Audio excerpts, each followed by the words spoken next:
Hey, this is Paul Disher. I'm going to talk to you about mobile home investing and the on-ramp to wealth and success. This is the introductory video to that course, and this is the welcome video, so welcome to everybody.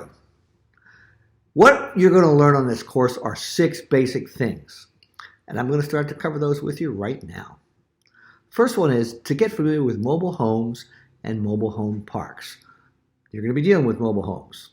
Now, here's the thing is, why are we talking about mobile homes in mobile home parks? You can also have mobile homes on their own land too. But the thing about mobile homes on their own land is the fact that you're going to have to spend a lot more money initially to get that, to fix it up, to sell it, because you're buying the land as well. But with a mobile home in a mobile home park, you're not buying the land. All you're doing is buying that one mobile home.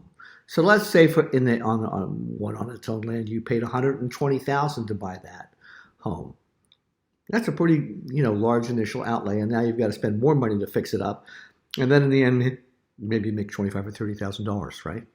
So, okay, let's take a mobile home in a park. You spend 5, you put 7 into it. You sell it for 18, you made $6,000, but your investment was 12. So your return is, you made 50% profit on that one. On the other one, you might make 15% profit or 20% profit with a much larger outlay. And that 50% profit, you could do it 3 or 4 times in a year with that same amount of money. So that's 50 times 3, which would be 150%, or 4 if you're lucky, 200%. But it's a good amount. You can see what I'm saying. You can take money and you can make money. You can make money. So we deal with mobile homes in mobile home parks. What's a mobile home park? All right, let me go back. So mobile homes started out as trailers behind cars, travel trailers, holiday travel trailers for the wealthy in America. They attached these to the back of their car. There were manufacturers that made them. You had a place to sleep, a living room, a bathroom, and famous people like Lucille Ball and Desi Arnaz traveled all over the country in a trailer. So this became popular in the 1920s and 30s for wealthy people to have these things. And then, some people got the idea they could open a little park where people could park their trailer in their car and get fresh water and electricity and stay for a couple of days. And those became known as trailer parks. And at that time, this was just for the wealthy. That's who used this thing, right? Then later on, somebody got the idea maybe you could live in one of these things, but it didn't really get popularized till they got a little bit wider. Originally, they were only 8 foot wide, about as wide as a car would go, so you could take it down the highway. Then a fellow named Schultz, who was a mobile home manufacturer in Indiana, talked to the governor of Indiana and got his okay to take a 10 foot wide down the highway. And then from there, it really just, the whole thing blew up, got big. So they had 10 wide, then there was the 12 wide, then there was the 14 wide, then the 16 wide, then the 18 wide. You got double wides. So then you really had homes that people could live in. And they started to be called mobile homes at some point because, they were manufactured, brought down the highway, put into the park, and then there they were. And then in 1976, the Manufactured Housing Association of America got the U.S. government to gave them the official title of manufactured housing. So the official title right now for all this stuff is manufactured housing. The common vernacular is a mobile home or a trailer, right? So pick which one you want. I just call them mobile homes most of the time. So you got to get familiar with mobile homes and mobile homes in mobile home parks. Parks are managed. There are some parks that are part of very large companies now, that own like 350 very large parks. So this has become a big business.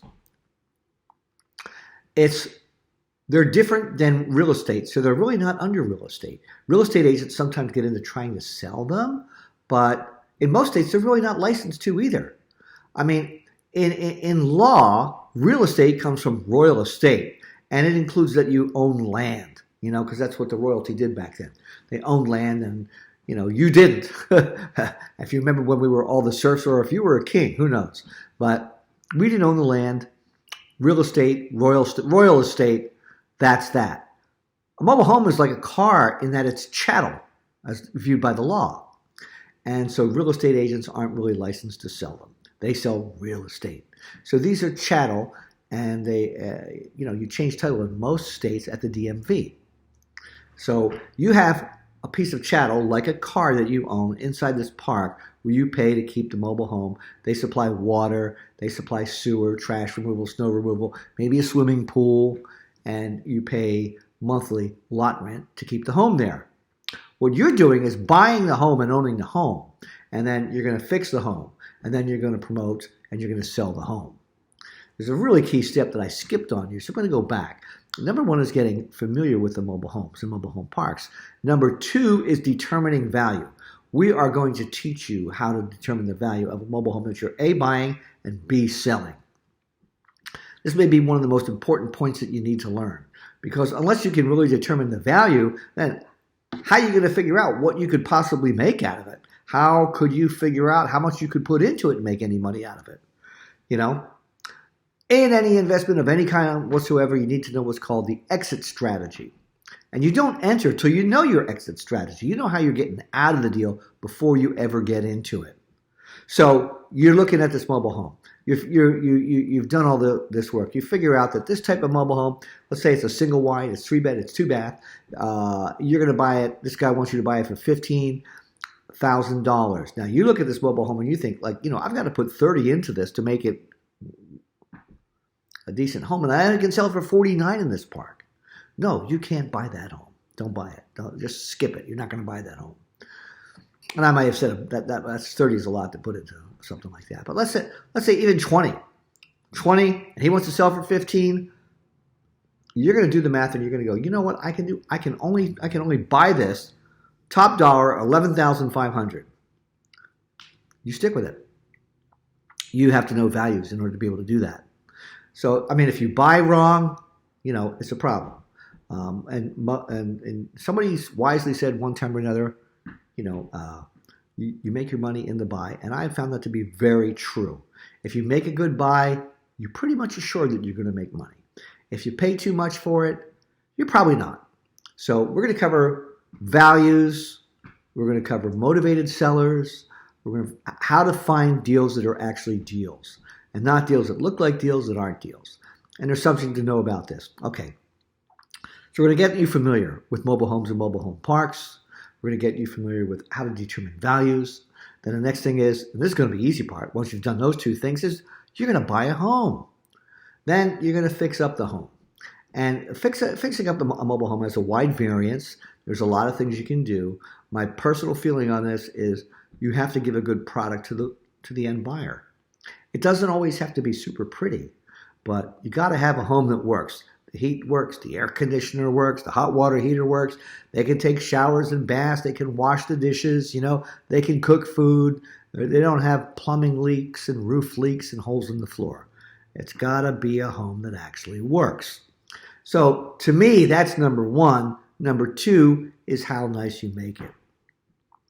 And that has a lot of different opinions and a lot of different variants, I go on the end of, I like to make it look really good. I sometimes, and my guys do too much. And I could probably make more money if I didn't do that much, but I like to do that much, and the people that get it like it that good. So since that's worked for me, I keep doing it. So that's really the thing. I heard of other people doing less, and they do whatever they do. I'm not going to get involved in this one. I'm going to tell you. You need to have a good, what they call curb appeal on the outside of a home. And, the most money you're going to spend is going to be on the kitchen. That's the most important thing. That's always the most important thing. And, if you talk about a room in the home, that's important. It's the kitchen. It's the kitchen. It's the kitchen. It's the kitchen. So fix it up. Get some people that can help you with that know about that kind of a thing. You got to have a budget. You got to, you have to make a nice home first, and then a home that works first, and then you can make it nicer after that within your budget. And then make sure you allow for a profit for you. So you're getting familiar with the mobile homes. You're determining values. You're buying it. You're fixing it. The next thing is promoting it. That's number 4. We've done a couple lessons for you on promoting it that you'll be able to launch off and get into right away and get the word out on your mobile homes. and you need to do these lessons, and you need to get the word out. It's so important to promote the mobile home so that people come and see it so you can sell it. The last part is selling it. We're going to teach you how to do the showings, how to do applications for financing, how to do applications to the park, how to sign a contract, how to take a deposit, everything you need to know in order to sell a home. So those are the 6 steps. And what they are is, number 1, is get familiar with mobile home parks and mobile homes in mobile home parks. Number 2, learn to determine the values of mobile homes. Get those all figured out. Get those called. 3, you're going to buy the home. 4, you're going to fix up the home. 5, you're going to promote the home. And 6, you're going to sell the home. We're going to do everything we can to make this all work for you. We're going to try and give you everything we know about these 6 steps. We're also going to provide you with checklists and some forms. There's going to be videos at the beginning of each one of these steps. There's going to be a quiz video at the end of these. There's going to be a quiz video at the end of the whole course. And like I said, there will be checklists. One thing about this, though, I've got to say, is that you've got to add you into this business. Number 1, don't just jump in 2 feet. If you've got a job, you've got an income, keep that going. Make this your second job and start that way. That's what I did. I didn't do this full time the first thing. I had another business I was doing, and then as this started to make more money than that, I realized the more time I put into this, the more money I was going to make. But don't abandon your first stream of business, because you might get left out on a limb. You don't want to have that happen to you, right? So take care of yourself. Do it intelligently, right? And then determine your motivations. Like, why are you doing this? Why are you trying to get more wealthy? Why are you trying to get more income, right? Because if you do this right, you can get what you want and have extra money that you don't know what to do with. You can do that. And that's another problem, but you can figure that out another time, right? But what do you want for you? What do you want for your family?